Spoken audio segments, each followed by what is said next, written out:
বহু বছর আগের কথা, যখন তপ্ত মরুপ্রান্তরের প্রান্তে গড়ে ওঠা এক জনপদের ন্যায়ের চেয়ে লোভের পাল্লা ভারী হতে শুরু করেছিল। সেই জনপদে বাস করতেন হারুন রশিদ নামক এক সওদাগর। তার জীবন ছিল শান্ত, কিন্তু ভাগ্যের নিষ্ঠুর পরিহাসে তার প্রথমা স্ত্রী ইন্তেকাল করেন। রেখে যান দুই ফুটফুটে কন্যা সন্তান, জয়নব এবং আসিয়া, যাদের চোখের মণি ছিল কেবল তাদের বাবা। কিন্তু সওদাগরি কাজের ব্যস্ততা আর একাকিত্বে বজুহাতে হারুন রশিদ পুনরায় বিবাহ বন্ধনে আবদ্ধ হলেন। তিনি জানতেন না যে ঘরে তিনি নতুন প্রদীপ জ্বালতে চলেছেন, সেই প্রদীপই একদিন তার দুই মাসুম বাচ্চার জীবন জ্বালিয়ে ছাই করে দিতে উদ্যত হবে। ৩ বছর পর হারুন রশিদ যখন বাণিজ্যের সফর শেষ করে ফিরে আসছিলেন, তখন থেকেই শুরু হয় এক নতুন এবং বেদনাদায়ক অধ্যায়। ঘরের ভেতর সৎ মা দুই বাচ্চাকে নিজের সামনে ডাকল এবং কড়া স্বরে বলল, শোনো, তোমরা দুজনে কান খুলে আমার কথা শুনে নাও। আজ তোমাদের আব্বাজান ঘরে ফিরছেন এবং তার আসার আগেই ঘরের সমস্ত কাজ শেষ হয়ে যাওয়া চাই। কথা বুঝতে পেরেছ? যদি কোনো কাজ অসম্পন্ন থাকে না, তবে দেখে নিও, পরে আমার কাছে অভিযোগ পড়ো না। জানো তো আমার স্বভাব, যখন আমার রাগ ওঠে তখন কারো কথা শুনি না। দুই বোন ভয়ে মাথা নিচু করে নিল। বড় মেয়ে জয়নব সাহস করে বলল, জি ঠিক আছে, আমরা দুজনে মিলে সব কাজ শেষ করে দেব। শুধু একটা অনুরোধ, আজ আমাদের মেরো না, আর খাওয়ার জন্য কিছু দাও। কাল থেকে আমরা দুজনে শুধু শুকনো রুটি খেয়েছি। সৎমা চোখ রাঙিয়ে বলল, আজ সন্ধ্যায় খাবার পেয়ে যাবে, কিন্তু মনে রেখো, এই সব কথা নিজের আব্বাজানকে বলো না, না হলে একদিনও এই ঘরে থাকতে দেব না। আমাকে ভালো করেই চেনো তোমরা। এমন সময় বাইরে থেকে টাঙ্গার শব্দ আসল। সৎমা তক্ষুনি বাইরে দৌড়ে গেল। হারুন রশিদ ৩ বছর পর ঘরে ফিরে আসল। আরে কেমন আছো তুমি? আর আমার মেয়েরা কেমন আছে? ওদের দেখতে পাচ্ছি না তো। সৎমা মুখ বাঁকিয়ে বলল, তবা গো, আসতেই নিজের মেয়েদের কথা মনে পড়ে গেল আপনার। আমার তো একটুও চিন্তা হলো না আপনার। আমি তো দিনরাত ঘরের কাজ করে এই ঘরের চাকরানি হয়ে গেছি। এই ঘরে আমার একজনই স্বামী ছিল, সেও আসতেই নিজের মেয়েদের খোঁজ নিতে লাগল। আমার তো খুব খারাপ অবস্থা হয়েছে। আপনার মেয়েদের আবার কি হবে? একদম ঠিকঠাক আছে। হারুন রশিদ সান্ত্বনা দিয়ে বলল, আরে না না, এমন কথা কেন ভাবছ? ঘরে ওরাও তো আছে, তাই ওদের কথা তো জিজ্ঞাসা করাই যায়। সৎমা বলল, হ্যাঁ সব জানি আমি। আচ্ছা থাক, আপনার মেয়েরা তো সারাদিন খেলতে চলে যায়, আর মুখের ভাষা তবা তবা। আপনার বড় মেয়ে তো আমাকে কথাই বলতে দেয় না। তবা তবা, কত লম্বা লম্বা কথা তার, আর এত বেতমিজ কি আর বলবো। এ কথা শুনে হারুন রশিদের কপালে ভাঁজ পড়ল। কি বললে তুমি? আমার মেয়েরা বেতমিজ হচ্ছে? কোত্থেকে শিখল এই সব? কে ওদের এত মাথায় তুলেছে? ঘরে কি চলছে? আজই আমি ওদের জিজ্ঞাসা করব। যা জবাব দেবার দিতেই হবে। আমি এমন চালচলন সহ্য করব না। সৎমা বলল, হ্যাঁ গো, আপনি নিজেই ওদের জিজ্ঞাসা করে নিন। আমি তো কিছু জিজ্ঞাসা করলেই ওরা মিথ্যে বলে দেয়। না জানি মিথ্যে বলার স্বভাব কোত্থেকে আসলো ওদের। আর কি লুকাবো আপনার কাছে, ঘর থেকে চুরিও করতে শুরু করেছে ওরা। হারুন রশিদের পা থমকে গেল। কি চুরি? এটা আমি কি শুনছি? তুমি আমার মেয়েদের মানুষ করনি? আমি তো ওদের তোমার কাছে রেখে গিয়েছিলাম। সৎমা বলল, আরে মশাই কি বলছেন আপনি? ওরা তো আমাকে মা মনেই করে না। কিছু জিজ্ঞাসা করলে যে কোথায় যাচ্ছ তোমরা, তো জবাব পর্যন্ত দেয় না। আর আপনি দেখবেন, যখন ওদের এইসব আচরণের কথা জিজ্ঞাসা করবেন, দেখবেন আমাকেই মিথ্যেবাদী বানাবে, আর সারা বাড়ির কথার সামনে আমারই মুখ পড়বে। আর যখন আমি ওদের মেরে বা বকে এইসব খারাপ কাজ ছাড়াতে চাই, তখন গ্রামবাসী বলে যে সৎ মা ওদের ওপর জুলুম করছে। এখন আপনিই বলুন আমি কি করি? হারুন রশিদ রাগে হাত নাড়াল। বাস বাস, তোমাকে এখন আর কিছু করতে হবে না। এখন যা করার আমি নিজেই করব। আসতে দাও ওদের। ওদিকে দুই বোন জঙ্গলে নিজের গরুকে ঘাস খাওয়াচ্ছিল। তখনই বড় বোন জয়নব ছোট বোন আসিয়াকে বলল, আসিয়া, অনেক সন্ধ্যা হয়ে গেছে, এখন আমাদের ঘরে যাওয়া উচিত। আব্বা যেন পৌঁছে গেছেন হয়তো। আমি ঘাসও কেটে নিয়েছি। আম্মিকে বলেও ছিলাম যে আজ গরুকে ঘাস খাওয়াতে আমাদের জঙ্গলে পাঠিও না, কিন্তু সে কি আমাদের কথা শোনে? ছোট বোন আসিয়া চিন্তিত স্বরে জিজ্ঞাসা করল, দিদি, আমাদের আব্বা জানো কি আমাদের সাথে এমন ব্যবহার করবে যেমনটা আমাদের সৎ আম্মি করে? জায়নাব বলল, আরে না না পাগল, এমন কেন ভাবছ? আমাদের আম্মি তো সৎ, কিন্তু আমাদের আব্বাজান তো আমাদের নিজের আব্বাজান, এমনটা ভেবো না। আসিয়া বলল, হ্যাঁ দিদি, সে কথা তো ঠিক, কিন্তু আমি শুনেছি যে যদি আম্মি মারা যায় আর আব্বাজান দ্বিতীয় বিয়ে করে সৎ আম্মিকে ঘরে নিয়ে আসে, তবে বোঝো যে আব্বাজানও সৎ হয়ে যায়। জায়নাব উত্তর দিল, না না, আমাদের সাথে এমনটা হবে না। বিশ্বাস করো, আজ আমাদের আব্বাজান আমাদের দেখে খুব খুশি হবেন, তুমি দেখে নিও।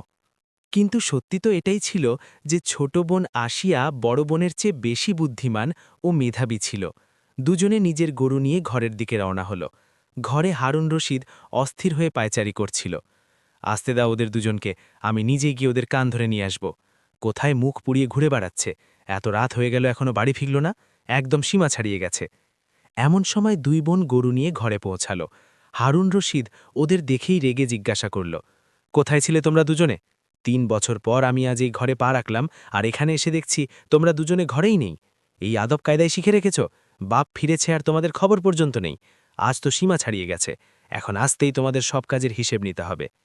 বড় মেয়ে জায়নাব ভয়ে ভয়ে বলল, আব্বাজান, আমরা তো আম্মির কথায় গরুকে ঘাস খাওয়াতে জঙ্গলে গিয়েছিলাম, না হলে আমরা কখনোই ঘরের বাইরে যাই না। তবে আম্মি আপনাকে এই কথা কেন বলেনি?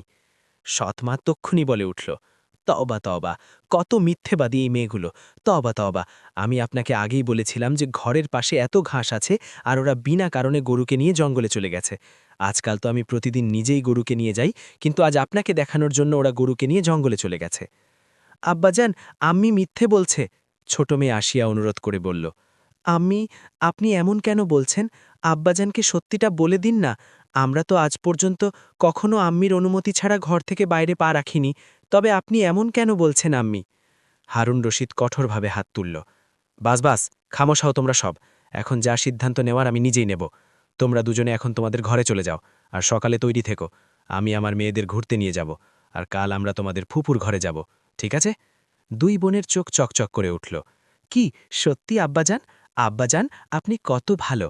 এই কথা শুনে জায়নাব আর আসিয়া দুজনেই খুব খুশি হল এবং সকালের অপেক্ষা করতে লাগল। এদিকে সৎমা চিন্তিত হয়ে বসে নিজে নিজে বিড়বিড় করতে লাগল, আরে, মনে হয় আমার স্বামীর আমার ওপর সন্দেহ হয়ে গেছে, তার উপর এই মশাগুলো কিছু ভাবতেও দিচ্ছে না। আরে কিছু তো ভাবো, সকালে ওঠার আগে কিছু তো ভাবো। তার এই ভয় ছিল যে তার স্বামী এখন তার কথায় বিশ্বাস করছে না, সেই কারণেই সে তার মেয়েদের ঘুরতে নিয়ে যাচ্ছে। এই চিন্তায় সে সারা রাত ঘুমাল না। যেমনই সকাল হলো, ওদিকে দুই বোন তৈরি হয়ে নিজের বাবার কাছে চলে গেল, আর অন্যদিকে সারা রাত না ঘুমানোর কারণে সকাল সকাল সৎমায়ের চোখ লেগে গেল, যার কারণে সে টেরই পেল না যে তার স্বামী নিজের মেয়েদের নিয়ে কখন ঘর থেকে বেরিয়ে গেল। আব্বাজান, আমরা দুজনে তৈরি ফুফুর ঘরে যাওয়ার জন্য, আমরা আম্মিকে বলে বেরোই। হারুন রশিদ বলল, না না, তোমাদের আম্মি ঘুমোচ্ছে, তাকে এখন জাগানো ঠিক হবে না। চলো, আমি তোমাদের জন্য শহর থেকে কিছু জামা কাপড় এনেছিলাম, সেগুলো সাথে নিয়ে চলো। তোমরা ফুপুর বাড়ি কয়েকদিন থাকবে তো, কাজে আসবে। জায়নাব বলল, হ্যাঁ আব্বাজান, এটা ঠিক হবে, চলুন, আপনিও আমাদের সাথে ফুপুর বাড়িতে থাকবেন না? হারুন রশিদ উত্তর দিল, আমিও তোমাদের সাথে ফুফুর বাড়িতে কয়েকদিন থাকব। চলো, এখন কথা অনেক হয়েছে, দেরি হয়ে গেলে আমরা সেখানে পৌঁছাতে পারব না। এটুকু বলে হারুন রশিদ নিজের মেয়েদের নিয়ে ঘর থেকে বেরিয়ে গেল। না জানি হারুন রশিদের মনে কি চলছিল। হাঁটতে হাঁটতে ওরা ঘর থেকে অনেক দূরে চলে আসলো। বনের পথ। জায়নাব চিন্তিত হয়ে জিজ্ঞাসা করল, আব্বাজান, আমরা কোথায় যাচ্ছি? এই দিকে তো ফুফুর ঘরও না, আমরা তো ঘর থেকে অনেক দূরে চলে এসেছি। আমার খুব ভয় লাগছে, আসলে আমরা যাচ্ছি কোথায়? হারুন রশিদ বলল, আরে পাগল, যখন তোমার বাপ তোমার সাথে আছে তখন ভয়ের কি আছে? তোমরা দুজনে থামো। হারুন রশিদ এদিক ওদিক নজর বোলালো এবং বলল, একটা কাজ করো, এখানে আশেপাশে দেখো, এখানে বুনো কুলের কত ঝোপ আছে, আর দেখো কত কুল ধরেছে এই ঝোপগুলোতে। দেখো আমার মেয়েরা, আমি খুব ক্লান্ত হয়ে গেছি, আমি এখানে বসছি, তোমরা দুজনে আমার জন্য কুল পেড়ে নিয়ে এসো। যতক্ষণ আমি নিজে না ডাকছি তোমরা কুল পাড়তে থাকো, ঠিক আছে? আসিয়া দ্বিধার সাথে বলল, কিন্তু আব্বাজান, সন্ধ্যা হতে চলল, আমরা যদি এখানে আর কিছুক্ষণ থামি তবে রাত হয়ে যাবে আর আমরা জঙ্গলে পথ হারিয়ে ফেলব। হারুন রশিদ বলল, আরে না না, আমরা এই তো পৌঁছে গেছি, আর একটু সময় রাখবে। তোমরা দুজনে যাও, কুড়িয়ে নিয়ে এসো, আমি এই গাছের নিচে বসে তোমাদের অপেক্ষা করছি। যখন আমি তোমাদের ডাকব তখন কাছে চলে এসো। নিজের বাবার কথা মেনে দুই মেয়ে কুল পারতে পারতে এগিয়ে গেল। আসিয়ার একটু সন্দেহ তো হচ্ছিল, কিন্তু তবুও আব্বাজানের কথায় সে চুপ করে রইল, আর কিছু বলল না। এদিকে অন্যদিকে ওদের বাবা মেয়েদের চলে যেতেই হাতে থাকা একটি লাঠি মাটিতে গেঁথে দিল এবং নিজের টুপি খুলে তার উপর রেখে দিল। তারপর সে এদিক ওদিক দেখতে লাগল। তখনই তার নজর একটি বাঁদরের উপর পড়ল। আরে আরে, এটা তো বেশ দারুণ বুদ্ধি, এখন এই বাঁদরটাই আমার কাজ করবে, কিন্তু তাকে তো একটু লোভ দেখাতে হবে। কিসের লোভ দেখায় তাকে? হ্যাঁ, বাঁদরের পছন্দের খাবার কলা, এটাই কাজ দেবে। হারুন রশিদ নিজের টুপির উপর বাঁদরকে বসালো এবং তাকে কলা দিতে দিতে নিজে ঘরের দিকে হাঁটা দিল। বাঁদর একটি করে কলা খাচ্ছিল আর আওয়াজ দিচ্ছিল, পারো মেয়েরা, বাপ দাঁড়িয়ে আছে, পারো মেয়েরা, বাপ দাঁড়িয়ে আছে। জয়নব বলল, দেখো আসিয়া, আব্বাজানের গলা শোনা যাচ্ছে, উনি আমাদের আরও কুল পারতে বলছেন।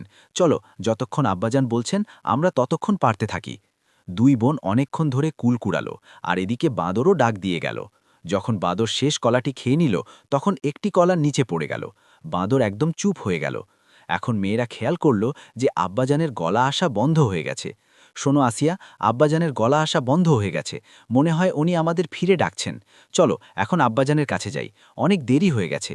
আসিয়া বলল, হ্যাঁ, অনেক দেরি হয়ে গেছে, এখন তো রাত হতে চলল, চলো চলো ফিরে যাই। দুই বোন দৌড়ে সেই জায়গায় পৌঁছালো যেখানে গাছের নিচে তাদের বাবা বিশ্রাম নিচ্ছিল। সেখানে গিয়ে তারা নিজের বাবার জায়গায় একটি বাঁদরকে বসে থাকতে দেখল। বাঁদরকে কথা বলতে দেখে তারা পুরো ব্যাপারটা বুঝে গেল। পারো মেয়েরা, বাপ দাঁড়িয়ে আছে। আসিয়ার চোখে জল চলে আসলো। জয়নব আপা, আপনি সত্যি বলতেন, আমাদের আব্বাজান আমাদের এত দূরে জঙ্গলে শুধু ছেড়ে আসতেই এসেছিলেন, আর উনি আমাদের ছেড়ে চলে গেলেন। এখন আমরা এই জঙ্গলে কি করব, কোথায় যাব? জয়নব সাহস সঞ্চয় করে বলল, আসিয়া, আমার তো আগে থেকেই সন্দেহ ছিল, কিন্তু এখন কেঁদো না, কেঁদে তো আমরা এই জঙ্গল থেকে বের হতে পারবো না। এখন আমাদের সাহায্য আমাদেরই করতে হবে। চলো এখান থেকে আজ রাত কাটানোর কোনো ঠিকানা খুঁজি। কোনো রাজপুত্র তো আর আসবে না আমাদের মহলে নিয়ে যাওয়ার জন্য। এখন চলো নিজেই কিছু খুঁজি। দুই বোন হাঁটতে হাঁটতে একটি কুঁড়ে ঘরের কাছে পৌঁছালো, যা দেখে তারা দুজনেই অবাক হয়ে গেল। জয়নব বলল, আরে আসিয়া, এখানে চুলাও আছে, মনে হয় এখানে কেউ থাকে, ভেতরে গিয়ে দেখে নি, কি বলো? আসিয়া ভয় পেয়ে বলল, আরে অমনি ভেতরে যাওয়া ঠিক হবে না, এমন না হয় যে কোনো অন্য বিপদে না পড়ে যাই, আমার তো খুব ভয় লাগছে। জয়নব বলল, কিন্তু আসিয়া, সত্যি কি আমরা এই ঘন জঙ্গলে সারা রাত বাইরে কাটাবো? আমার তো খুব ভয় লাগছে। চলো না ভেতরে গিয়ে দেখি, হয়তো থাকার জন্য কোনো ছোট ছাদ পেয়ে যাই, কি জানি আমাদের জন্য কোনো রাস্তাও বেরিয়ে আসে। যদি আমরা থাকার জন্য কিছু না পাই, তবে এই জঙ্গলের ভয়ানক জানোয়াররা আমাদের ছিঁড়ে খেয়ে ফেলতে পারে। আসিয়া সাহস করে বলল, আপনি ঠিক বলছেন, ভয় তো খুব লাগছে, তবে একটু ঝুঁকি তো নিতেই হবে, না হলে আমরা রাতভর এই অন্ধকার জঙ্গলে পথ হারিয়ে ফেলব। চলুন আপা, সাহস করে গিয়ে দেখেই নি, হয়তো ভেতরে কোনো আশ্রয় পেয়ে যাই। এটুকু বলে দুই বোন সাহস করে ভেতরে চলে গেল। সেখানে গিয়ে তারা দেখল যে কুঁড়ে ঘরের ভেতরে কেউ নেই। এটা দেখে তারা খুশি হলো এবং তারপর রাত সেই কুঁড়ে ঘরেই কাটালো আর সকালের অপেক্ষা করতে লাগলো। এভাবেই সময় কেটে গেল। দুই বোন জঙ্গল থেকে ফল খেত এবং সেই ফল নিয়ে বাজারে যেত, আর বেঁচে যাওয়া টাকা থেকে নিজের প্রয়োজনীয় জিনিস কিনে আনত এবং রাত হতেই নিজের কুঁড়ে ঘরে ফিরে আসত। তাদের জীবন এভাবেই চলতে লাগলো, আর দেখতে দেখতে অনেক বছর কেটে গেল। এখন দুই মেয়ে বড় হয়েছে এবং দেখতে এত সুন্দর ছিল যে যেই তাদের দেখত সে তাকিয়েই থাকত। একদিন আসিয়া বলল, আপা, আজ আমি জঙ্গল একটু দূর পর্যন্ত যাচ্ছি, কিছু তাজা ফল আনব, যাতে বাজারে ভালো দাম পাওয়া যায়। আমার আসা পর্যন্ত আপনি খাবার বানিয়ে ফেলবেন, ঠিক আছে তো আপা? জাইনাব বলল, কিন্তু আসিয়া, আমাকেও আজ বাজারে যেতে হতো, আর ফেরার পথে ঘরের রেশনও আনার ছিল। আমি কালই কিছু ফল পেড়ে রেখেছিলাম, সেগুলো নষ্ট হয়ে যাবে, আজ বাজারে যাওয়া জরুরি। আসিয়ার চোখে চিন্তা দেখা দিল। আপা, আমি মাঝে মধ্যে একটা কথা ভাবি, আমার তো আপনি ছাড়া আর কেউ নেই। যখন আমি ঘরে ফিরি আর আপনি ঘরে থাকেন না, তখন আমি খুব ভয় পেয়ে যাই। আমি ঘরের চারদিকে আপনাকে খুঁজতে শুরু করি, আমি আপনাকে হারানোর খুব ভয় পাই। জাইনাব ভালোবেসে বলল, আরে এমন কেন ভাবো, আমারও তো তুমি ছাড়া আর কেউ নেই, আমি তোমাকে ছেড়ে কোথায় যাব বলো তো? আর যদি কখনো কোথাও দূরে যেতেও হয়, তবে তোমাকে বলেই যাব না, ওয়াদা। জাইনাব ভাবতে ভাবতে আরও বলল, আর যদি কখনো বলতে না পারি আর কোথাও চলে যাই, তবে এমন কখনোই হবে না, কিন্তু যদি কখনো এমন হয়ে যায়, তবে আমি কোনো নিশান ছেড়ে যাব তোমার জন্য। কিন্তু নিশান কি ছেড়ে যাব? এমন কিছু নিশান যা আমাকে তোমার পর্যন্ত পৌঁছে দিতে পারে, এমন কিছু ভাবো তো দেখি। জাইনব বলল, যাই হোক, এই বিষয়ে পরে কখনো কথা বলবো, ঠিক আছে? এখন আমার খুব দেরি হয়ে যাচ্ছে, আমি বাজারে যাচ্ছি, তুমি কালকের জন্য ফল পেরে নিয়ে এসো। এটুকু বলে জাইনাব বাজারের দিকে বেরিয়ে গেল, আর আসিয়া ঘরের কাজ করতে লাগল। জাইনাব তা তো সুন্দরী ছিল যে যখন সে বাজারে যেত, তখন রাস্তায় একটি চাদর দিয়ে নিজের মুখ ঢেকে নিত, যাতে কারো নজর না পড়ে। দৈবক্রমে সেই বাগদাদ রাজ্যের সুলতান ওমর ফারুক জঙ্গলে শিকারের জন্য বেরিয়েছিলেন। সুলতান সকাল থেকে সন্ধ্যা পর্যন্ত শিকারের খোঁজে জঙ্গলে ঘুরছিলেন, তখনই তার নজর একটি খরগোশের উপর পড়ল। সুলতান বললেন, উজির সাহেব, সকাল থেকে শিকারের জন্য বেরিয়েছি, খিদেই তো প্রাণ যাচ্ছে, এই শিকার যেন হাত থেকে না বেরোয় আমি আপনাকে বলে দিচ্ছি। উজির মুস্তাফা বললেন, জি জি সুলতান, নিশ্চিন্ত থাকুন, আমি আজ এই খরগোশ শিকার করেই ছাড়ব, আপনি শুধু দেখতে থাকুন। এটুকু বলে উজির মুস্তাফা তীর চালানো শুরু করল, আর তারপর অনেকবার চেষ্টা করার পর অবশেষে একটি তীর গিয়ে খরগোশটিকে লাগলই। সুলতান বললেন, বাহ, উজির মুস্তাফা, বাহ, আপনি তো কামাল করে দিয়েছেন। অবশেষে আপনি এই খরগোশটিকে শিকার করেই দিলেন। এখন তাড়াতাড়ি যান, এটি তুলে নিয়ে আসুন আর এটি রান্নার ব্যবস্থা করুন যত দ্রুত সম্ভব। আমি এখানেই এই গাছের নিচে আপনার অপেক্ষা করছি। উজির মুস্তাফা বললেন, জি জি সুলতান, আপনার যা হুকুম, আমি এখনই এটি রান্নার ব্যবস্থা করছি।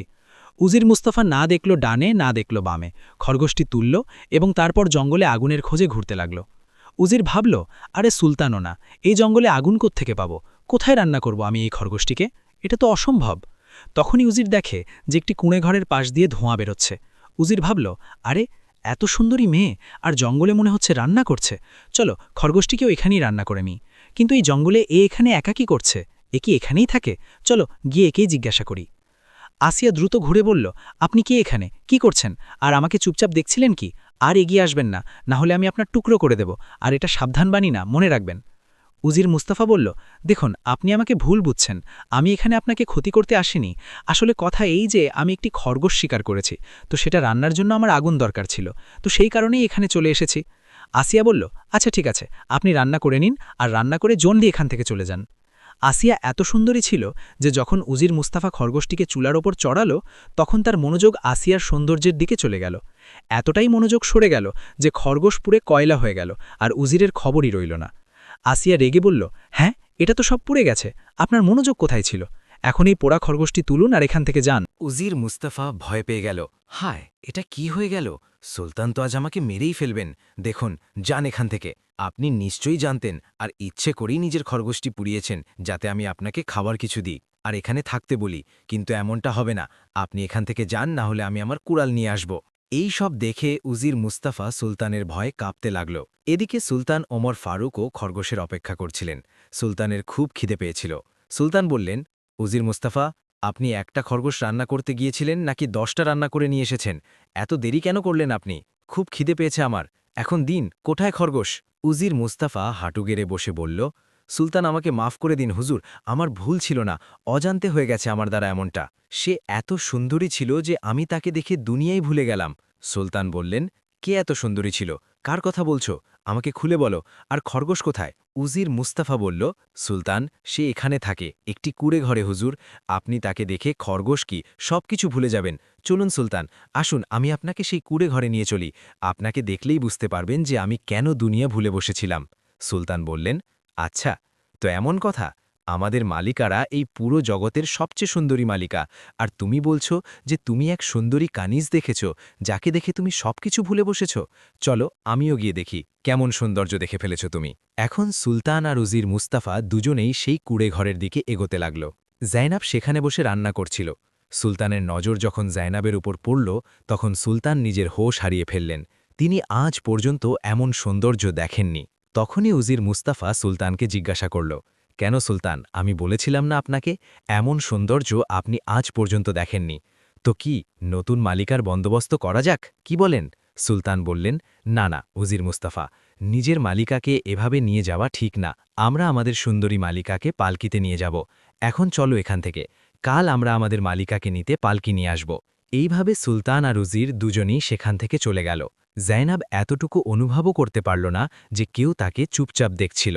পরের দিন সকালে দুই বোন নিজেদের মধ্যে কথা বলতে লাগল।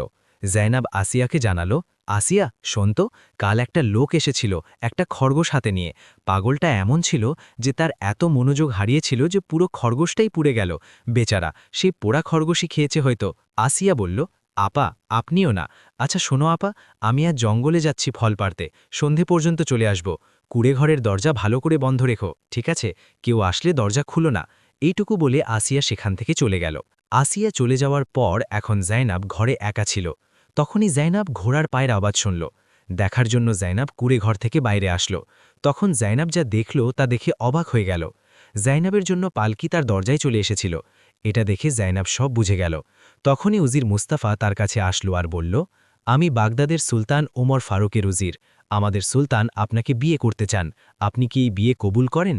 জাইনাব যখন এটা শুনল তখন তার বিশ্বাসই হল না, যাকে তার বাবা আবর্জনা মনে করে জঙ্গলে ছেড়ে দিয়েছিল, সেই মেয়ের বিয়ে সুলতানের সাথে হতে চলেছে।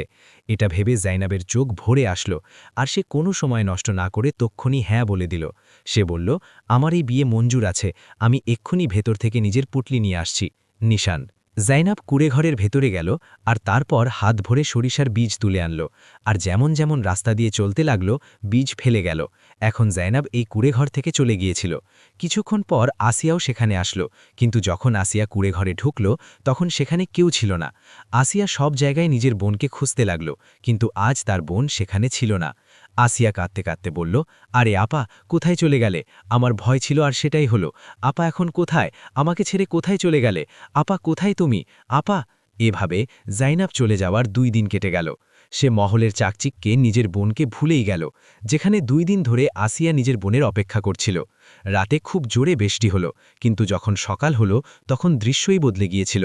যখন আসিয়া সকালে উঠল তখন সে দেখল যে সরিষার গাছের এক লম্বা সারি তৈরি হয়ে আছে। তাকে দেখে সে বুঝে গেল, তুমি আমার বোন, আমাকে এখানে ছেড়ে যাওনি, বরং আমার জন্য নিশান ছেড়ে গিয়েছ, যাতে আমি ওই ফুলগুলোর কারণে আপনার কাছে পৌঁছতে পারি। হে আল্লাহ, আমাকে আমার বোনের সাথে দেখা করিয়ে দাও। এইটুকু বলে আসিয়া সেই ফুল দিয়ে তৈরি হওয়া রাস্তায় চলতে লাগল। চলতে চলতে সে অনেক দূরে চলে আসলো। তখনই সে দেখল যে এই রাস্তাই সুলতানের মহলের দিকে যাচ্ছে। যেমনই আসিয়া মহলের বাইরে পৌঁছল, তাকে খুব সমাদর করা হলো, কারণ আজ ফুল ফুটে গিয়েছিল। সেগুলো দেখে জাইনাব আগেই বুঝে গিয়েছিল যে আজ তার বোন নিশ্চয়ই আসবে। জাইনাব নিজের বোনকে দেখে খুব খুশি হল এবং তারপর নিজের বোনের বিয়ে উজির মুস্তাফার সাথে করিয়ে দিল। তারপর 2 বোন হাসি খুশি মহলে থাকতে লাগল। যে বোনদের আবর্জনা মনে করে জঙ্গলে ছেড়ে দেওয়া হয়েছিল, সেই 2 বোনই এখন মহলে থাকে।